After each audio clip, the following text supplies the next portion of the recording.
आइए शुरुआत करते हैं रायपुर से। मुख्यमंत्री भूपेश बघेल आज कई कार्यक्रमों में शामिल होंगे। सीएम शाम 6:15 पर माघी पुन्नी मेला के समापन समारोह में शामिल होंगे। सीएम महादेव घाट में लगभग 11:30 बजे पहुंचेंगे। सीएम महादेव घाट में कई कार्यक्रमों में शामिल होंगे। सीएम दोपहर सुर्खी जाएंगे और सारखी जाएंगे।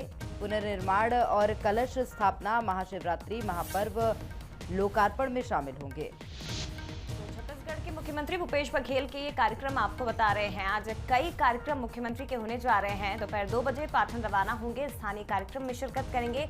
इसके साथ ही दोपहर लगभग 4:30 बजे मुख्यमंत्री गरियाबंद जाएंगे। वहीं कलश स्थापना, महाशिवरात्रि महापर्व में भी आज मुख्यमंत्री शामिल होंगे। तो ये कार्यक्रम है मुख्यमंत्री भूपेश बघेल का। महाशिवरात्रि की विशेष पूजा अर्चना में भी मुख्यमंत्री शामिल होंगे और सुबह से शुरुआत ये होगी। तकरीबन 11 बजे महाशिवरात्रि की विशेष पूजा होगी जिसमें वो शामिल होंगे।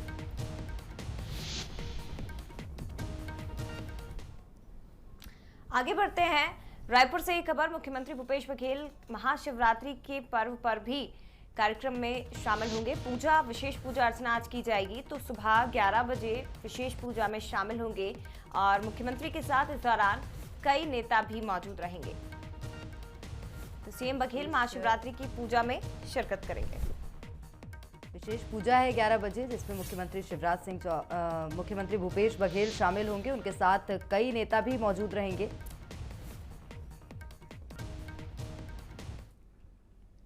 और रायपुर की बात करते हैं। बीजेपी महिला मोर्चा के 6 जिला अध्यक्षों की सूची जारी हुई है। दुर्ग में उपासना चंद्राकर को कमान सौंपी गई है। वहीं भिलाई में पूनम शुक्ला और कोरबा में वैशाली रत्नपारखी को कमान सौंपी गई है। रायगढ़ की अगर बात करें तो केराबाई मनहर और जांजगीर चांपा में रजनी साहू, सूरजपुर की बात करें लक्ष्मी राजवाड़े को बड़ी जिम्मेदारी दी गई है। बीजेपी के 6 जिला अध्यक्षों की सूची जारी हुई है। दुर्ग, कोरबा, रायगढ़, जांजगीर चांपा और इसके साथ ही सूरजपुर और भिलाई, यहाँ पर ये बड़ी कमान सौंपी गई है। आपको बता दें, बीजेपी महिला मोर्चा के 6 जिला अध्यक्षों की लिस्ट जारी हुई। जांजगीर चांपा से रजनी साहू, सूरजपुर से लक्ष्मी राजवाड़े और वहीं ये कमान इन महिलाओं को सौंपी गई है। आगे बढ़ते हैं। खबर दुर्ग से, जहां बठेना में 5 लोगों की मौत के मामले में सियासत अब तेज हो गई है। बीजेपी अनुसूचित जाति मोर्चा ने घटनास्थल का जायजा लिया। इस दौरान उन्होंने आरोप लगाया कि सरकार हत्या को आत्महत्या बताने में जुटी है। हमारी मांग है कि जो भी सुसाइड नोट मिला है उसे सार्वजनिक किया जाए। साथ ही अनुसूचित जाति मोर्चा के सदस्यों ने सीबीआई जांच की भी मांग की और इन्हीं सब मुद्दों पर बीजेपी नेताओं से बात की। हमारे संवाददाता ने। बठिंडा में हुए 5 लोगों की मौत के मामले ने अब सियासत तेज कर दी है और सियासी रंग ये पूरा मामला लेते जा रहा है। आपको बता दूं कि आज भी भाजपा अनुसूचित जाति मोर्चा के बैनर तले प्रदेश भर के तमाम पदाधिकारी आज यहां पर पहुंचे हुए थे। उन्होंने पीड़ित परिवार से मुलाकात की और वस्तु स्थिति का जायजा लिया। हमारे साथ तमाम लोग मौजूद हैं, बात करेंगे उनसे। देखिए, आज आप लोग बठिंडा पहुंचे हुए हैं, किस तरह से, किन बिंदुओं पर आप लोगों ने जो है सवाल उठाए हैं और आप लोगों ने कुछ मांग भी रखी है? आज पूरे बठेना गांव में हम सब लोग उनके निरीक्षण करने के लिए यहाँ पर पहुँचे। निरीक्षण के दरमियान हम सब लोगों को ये ज्ञात हुआ कि वास्तव में ये आत्महत्या नहीं बल्कि हत्या का प्रकरण है। इसमें हत्या के प्रकरण को लेकर के अनुसूचित जाति मोर्चा के साथ उपस्थित तमाम लोगों ने, हम लोगों ने जो सुसाइड जो नोट्स जो दिया हुआ है उन सुसाइड नोटों के सार्वजनिकरण करने के लिए और साथ ही पूरे सत्तावी समाज के लोगों ने उपस्थित होकर के एक स्वर में हम लोगों ने सीबीआई जांच की मांग प्रदेश सरकार से की है। देखिए, क्या वजह है कि आप लोग इसे आत्महत्या न मानकर हत्या मान रहे हैं? क्या कुछ वहां पर नजर आया आप लोगों को? वहां पे हम सभी लोग गए थे, पूर्व सांसद, पूर्व विधायकगण और अनुसूचित जाति मोर्चा के सदस्यगण वहां गए थे। जाकर देखने से ही एक लाइन में पता चलता है कि ये आत्महत्या नहीं हो सकता, ये हत्या का प्रकरण है। वहाँ जा कर के देखे तो 3 लोगों का जो बॉडी को जलाया गया है, पैरा या कंडा में जलाया गया है, वो 50 मीटर दूरी पे है और 2 लोगों को जो लटकाया गया था वो बरामदे के लोहा के पाइप में लटकाया गया था उसमें एक व्यक्ति का पैर तो जला हुआ है और एक व्यक्ति का पैर जो है टेबल में रखा हुआ है। इससे स्पष्ट होता है कि ब्लड कहाँ से पैर में आ गया। जला हुआ का निशान है, टेबल में भी ब्लड है और ज़मीन में भी खून बहा है।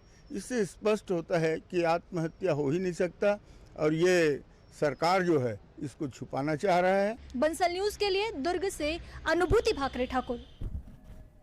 और आगे बढ़ते हैं। दुर्ग के पाटन में 5 लोगों की संदिग्ध मौत के विरोध में बालोद में बीजेपी महिला मोर्चा और अनुसूचित जाति मोर्चा ने सरकार का पुतला फूंका। इस दौरान भाजपाइयों ने सरकार के खिलाफ नारेबाजी की, साथ ही कानून व्यवस्था लचर होने का आरोप लगाया। इस दौरान बीजेपी कार्यकर्ता और पुलिस के बीच झूमा झटकी भी हुई, जहां बीजेपी कार्यकर्ता पहली बार में पुतला जलाने में नाकाम रहे, लेकिन फिर दूसरी बार बीजेपी कार्यकर्ता पुतला लेकर पहुंचे, जिससे पुलिस कार्यकर्ताओं के हाथ से छीनने में सफल रही। बीजेपी का कहना है कि ये पहला मामला नहीं है, इससे पहले भी मुख्यमंत्री के विधानसभा क्षेत्र में ही सोनकर परिवार के 4 लोगों की हत्या हुई थी। इधर बीजेपी कार्यकर्ताओं ने जल्द ही हत्या का खुलासा करने की मांग की है।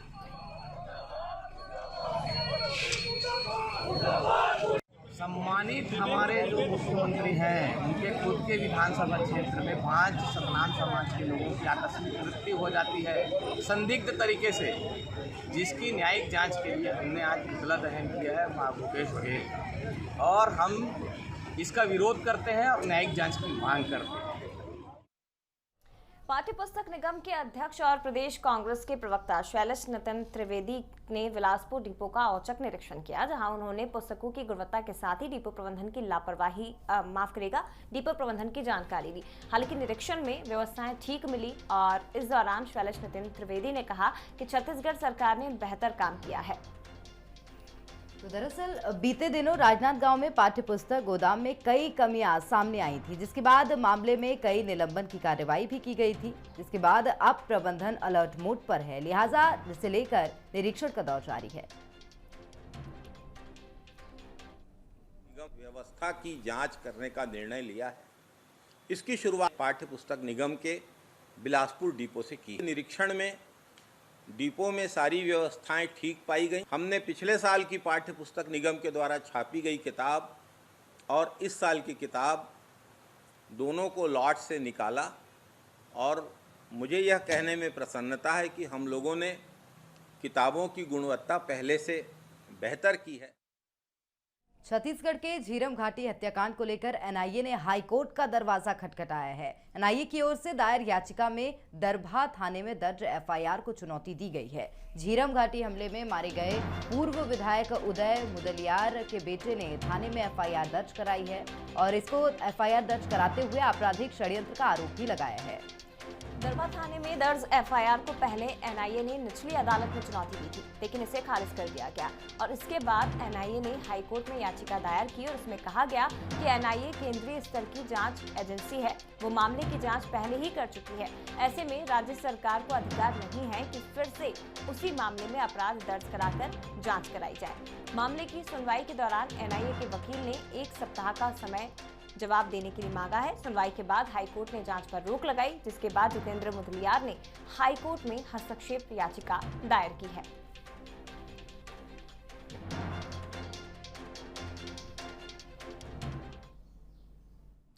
बिलासपुर हाईकोर्ट ने दुष्कर्म से गर्भवती हुई नाबालिग के गर्भपात की अनुमति की मांग को लेकर याचिका पर सुनवाई की। कोर्ट ने सिम्स के डीन को विशेषज्ञ डॉक्टर्स की टीम से पीड़िता की जांच कर अविलंब रिपोर्ट पेश करने को कहा। इसके साथ ही बिलासपुर कलेक्टर को पीड़िता के रहने, खाने और सुरक्षा व्यवस्था करने के भी आदेश दिए हैं। गौरतलब है कि बेमेतरा में रहने वाली नाबालिग के साथ गांव में रहने वाले एक व्यक्ति ने दुष्कर्म किया था। घटना के बाद पीड़िता के बीमार होने पर परिवार वालों को गर्भ से होने की जानकारी हुई। पीड़िता ने अधिवक्ता के माध्यम से गर्भपात कराने की अनुमति के लिए हाईकोर्ट में याचिका दाखिल की थी। वहीं मामले में अगली सुनवाई 12 मार्च को होगी।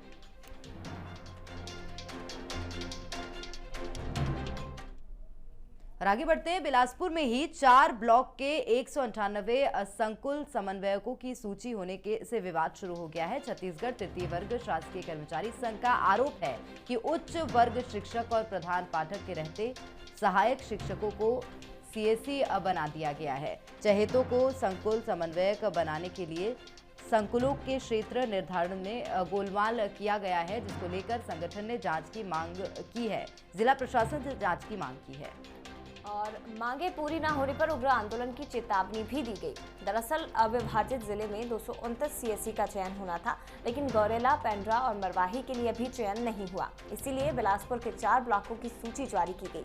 संकुल प्राचार्यों से नाम मंगाकर काउंसलिंग कर सीएससी का चयन किया गया। सूची जारी होने के साथ ही भ्रष्टाचार के भी आरोप लगने लगे हैं। सीएससी का नियुक्ति हुआ है, उसमें जो अनियमितता बरती गई है उसके लिए आज हमने ज्ञापन सौंपे हैं। उसमें क्या है कि जो रेगुलर शिक्षक, प्रधान पाठक हैं और रेगुलर जो शिक्षक हैं उनको सीएससी की नियुक्ति देना था, लेकिन उनको ना कर एलबी और जिनको पात्र नहीं हैं, अपात्र हैं, उनको भी वो जो सूची में संलग्न किया गया है, उस संबंध में हम लोगों ने आज ज्ञापन सौंपा है। इसकी जांच कराई जाए और जो पात्र लोग हैं उनकी नियुक्ति सीएससी में की जाएगी। ये त्रुटि तो सब गोलमाल है, ऊपर से नीचे तक। इधर रायगढ़ में केंद्र की महत्वाकांक्षी योजना अमृत मिशन को लेकर सियासत गर्मा गई है। शहर में पाइपलाइन के काम हो रहे और इसमें लेट लतीफी भी हो रही है, जिसको लेकर बीजेपी ने शहर सरकार और निगम के अधिकारियों को जिम्मेदार ठहराया है। दरअसल 1.5 करोड़ की लागत से शहर भर में पाइपलाइन बिछाने का काम चल रहा है, जिससे केलो नदी के पानी को फिल्टर कर शहर में सप्लाई किया जाएगा। इस गर्मी में योजना के तहत पानी सप्लाई शुरू होने की उम्मीद थी, लेकिन योजना का तय समय सीमा में पूरा होना फिलहाल संभव नजर नहीं आ रहा है। इधर काम में देरी होने से लागत में भी बढ़ोतरी हुई है। इसके लिए बीजेपी नगर निगम के जिम्मेदारों को दोषी ठहराया गया है। वहीं नगर निगम के अधिकारी 80% से अधिक काम पूरा होने का दावा कर रहे हैं। अमृत मिशन में काम विलंब से नहीं चल रहा है। ये 85.5% हो गया। 86% के लगभग हमने भौतिक रूप से उपलब्धि हासिल कर ली है। अभी हमारा पूरा फोकस हमारे चारों ओवरहेड टैंक हैं उनको चालू करने का और हमारा जो मीटर इंस्टॉलेशन और पाइपलाइन विस्तार का है। मीटर लगभग लग चुके हैं जो कि 70% के लगभग कवर हो गए हैं। मई तक का एक्सटेंशन है जो अभी प्रोजेक्ट के उसमें मिलेगा। और आगे बढ़ते हैं। महासमुंद जिले के महिला एवं बाल विकास विभाग में पुताई के नाम पर लाखों का घोटाला चल रहा है। जिले में 1780 आंगनबाड़ी केंद्रों को पुताई के लिए 6-6 हजार रुपए स्वीकृत किए गए हैं। जिले को करीब 1 करोड़ 68 लाख की राशि जारी की गई है, लेकिन इस पर जिम्मेदार अधिकारियों ने डाका डाल दिया है।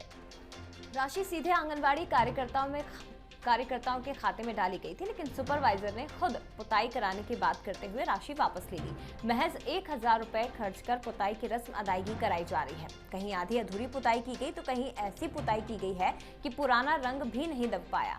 मामला सामने आने के बाद अधिकारी अब जांच की बात कर रहे हैं। इधर महिला एवं बाल विकास विभाग अधिकारी का कहना है कि ऐसा कोई आदेश नहीं हुआ है कि आंगनबाड़ी कार्यकर्ताओं से रुपए वापस लेकर सुपरवाइजर पुताई कराएंगे। ये सीडीपीओ को गया हुआ है, वो जैसे उनको करवाना है उन पर निर्भर है। ये नहीं, एक्चुअल में खाते में नहीं गया है, वो सीडीपीओ के लिए पास निर्देश था, उनको पुताई करवाना था।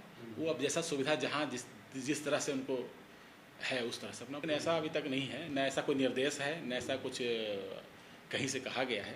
वो जो सुविधाजनक वहाँ के प्रोजेक्ट ऑफिसर को लगता है उसके अनुसार वो काम करा।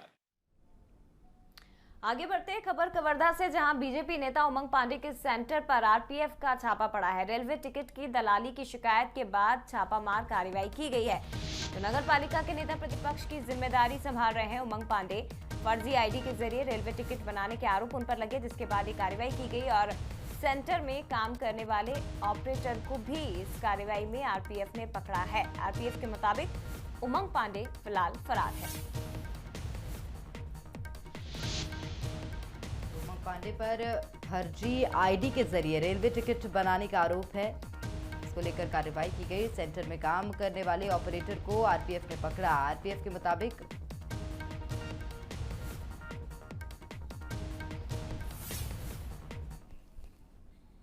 और बीजापुर से खबर है, 5 नक्सलियों ने सरेंडर किया है। 4 नक्सलियों पर 14 लाख का इनाम घोषित था। तो आपको बता दें, सीआरपीएफ डीआईजी कुमार सिंह और एसपी कमलोचन कश्यप के सामने इन नक्सलियों ने सरेंडर किया है और इसे बड़ी सफलता भी माना जा रहा है। सरकार की पुनर्वास नीति से प्रभावित होकर इन नक्सलियों ने आत्मसमर्पण किया। सफलता इसलिए भी क्योंकि 4 नक्सलियों पर करीब 14 लाख का इनाम घोषित था और इन नक्सलियों ने सरेंडर किया है। 5 नक्सलियों ने कुल सरेंडर किया है। 4 नक्सलियों पर 14 लाख का इनाम घोषित था। सरकार की पुनर्वास नीति से प्रभावित होकर आत्मसमर्पण किया है नक्सलियों ने।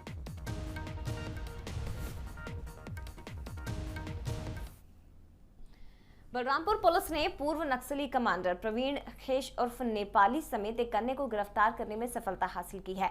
पुलिस के मुताबिक पूर्व नक्सली कमांडर पहले भी जेल जा चुका है, जो जेल से छूटने के बाद चांदू थाना क्षेत्र में कोयल और शंखनाद नामक नक्सली दस्ता तैयार करने में सक्रिय था, जिसे पुलिस ने एक मामले की तफ्तीश के दौरान पकड़ा था।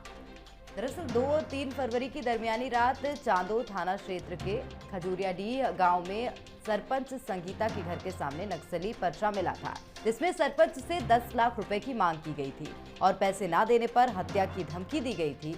मामले में रोजगार सहायक समेत 3 ग्रामीणों को पुलिस ने गिरफ्तार किया था, जो नक्सली सहयोगी थे। मामले में पूर्व नक्सली कमांडर नेपाली और एक अन्य की भूमिका का पता चला, जिसके बाद पुलिस ने छत्तीसगढ़ जन सुरक्षा अधिनियम के तहत गिरफ्तारी की। खजूरियाडीह ग्राम में 2 और 3 तारीख की दरमियानी रात सरपंच को के पास एक पर्चा फेंका गया था, जिसमें उनको धमकी दी गई थी कि 10 लाख रुपए दें और न देने पर उनको जो है 6 इंच कम कर दिया जाए। इसको गंभीरता से जांच प्रारंभ किया और इसमें सफलताएं अर्जित की। इस दौरान जो है 4 आरोपियों को अरेस्ट करके भेजा गया था। उन आरोपियों से पूछताछ पर यह पता चला था कि पूर्व नक्सली कमांडर नेपाली के द्वारा जो है इस घटना में सम्मिलित होकर के जो हमको पर्चा प्रदान किया गया है, नक्सली पर्चा, तो इसकी आगे जांच प्रारंभ की गई और नेपाली को पकड़ा गया। नेपाली के पकड़ने के बाद जो है 8 और पर्चे बरामद हुए। इधर छत्तीसगढ़ में लाल आतंक बढ़ता जा रहा है। धमतरी में नक्सलियों ने एक युवक की हत्या कर दी। मुखबिरी के शक में नक्सलियों ने नगरी ब्लॉक के गादुल बाहरा गांव के युवक की हत्या की है। जानकारी के मुताबिक नक्सली गादुल बाहरा गांव पहुंचे थे, जहां मुखबिरी के शक में सीता नदी दलम के नक्सलियों ने ग्रामीण की गला घोंटकर हत्या कर दी है। मृतक का नाम प्रहलाद मरकाम है, जो पिता का निधन होने पर गांव आया था। एसपी ने बताया कि मौके पर पुलिस पहुंच गई है और आसपास सर्चिंग की जा रही है। पुलिस मर्ग कायम कर आगे की कार्रवाई कर रही है।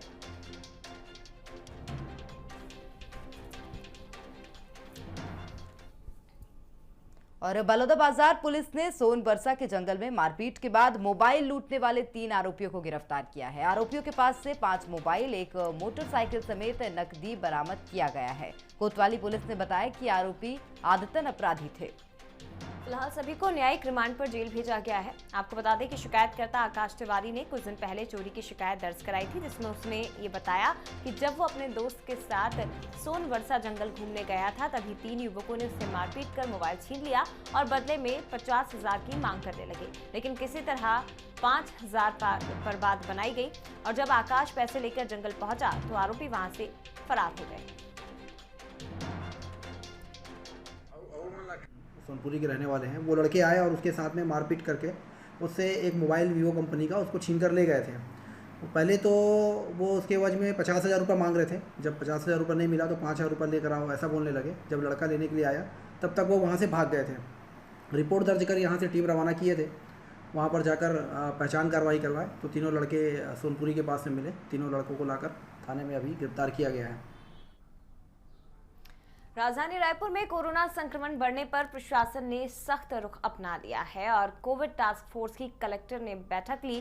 कलेक्टर भारती दासन ने कहा कि कोरोना संक्रमण को रोकने के लिए सभी इंसिडेंट कमांडर फील्ड में जाकर काम करें। कॉन्टैक्ट ट्रेसिंग का काम भी प्रभावी रूप से किया जाए। कोरोना के निर्देशों और आदेशों का पालन न करने वालों पर FIR दर्ज करने के भी अधिकारियों को निर्देश दिए गए हैं। साथ ही मास्क को लेकर गंभीर नहीं होने वाले लोगों पर सख्त कार्रवाई को कहा गया है। इसके अलावा होम आइसोलेशन के दिशा निर्देशों का पालन कराने की भी बात कही है।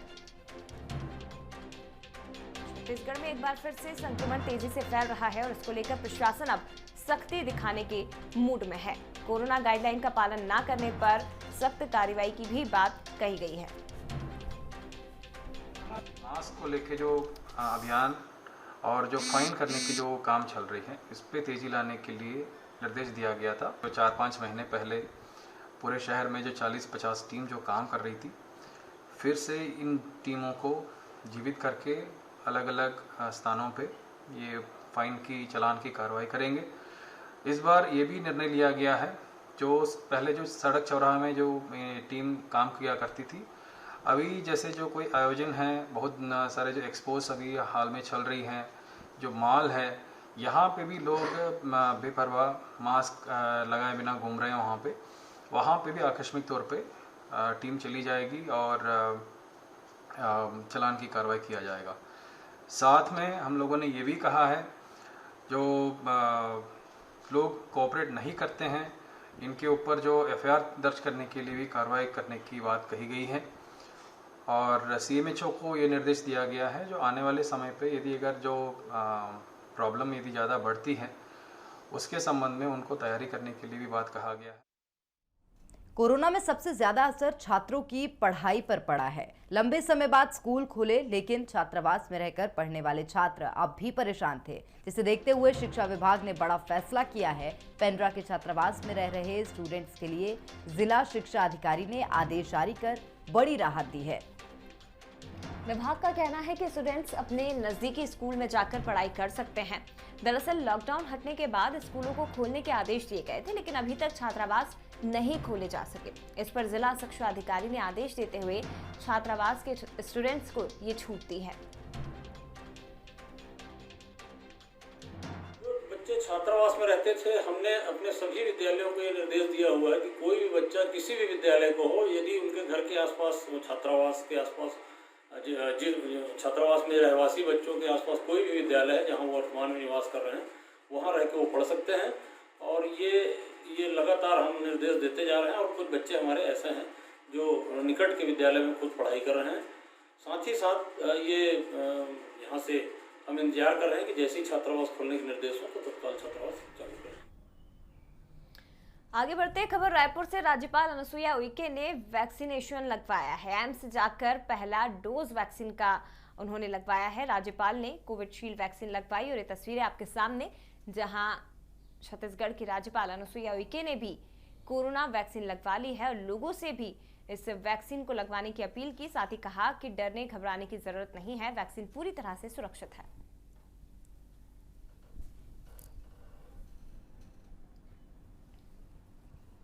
संस्कारधानी राजनांदगांव में महाशिवरात्रि के एक दिन पहले महाकाल यात्रा निकाली गई। यात्रा में सभी राजनीतिक दलों के साथ ही सभी धर्म के लोग शामिल हुए। महाकाल का जगह जगह स्वागत किया गया। यात्रा के दौरान छत्तीसगढ़ की पारंपरिक झलकियां भी देखने को मिली, जहां पंथी नृत्य, डुलडुल घोड़ी, राउट नाचा, भगवान शिव की बारात और शिव की सवारी नंदी आकर्षण का केंद्र बनी। जहां बाबा महाकाल के भक्त भक्ति में झूमते नजर आए तो यात्रा में महिलाओं ने भी बढ़ चढ़कर हिस्सा लिया। यात्रा के आयोजक निखिल द्विवेदी का कहना था कि यात्रा का हर साल भव्यता इसकी बढ़ती जा रही है। यात्रा में डोंगरगांव विधायक दलेश्वर साहू और भिलाई विधायक देवेंद्र यादव भी शामिल हुए।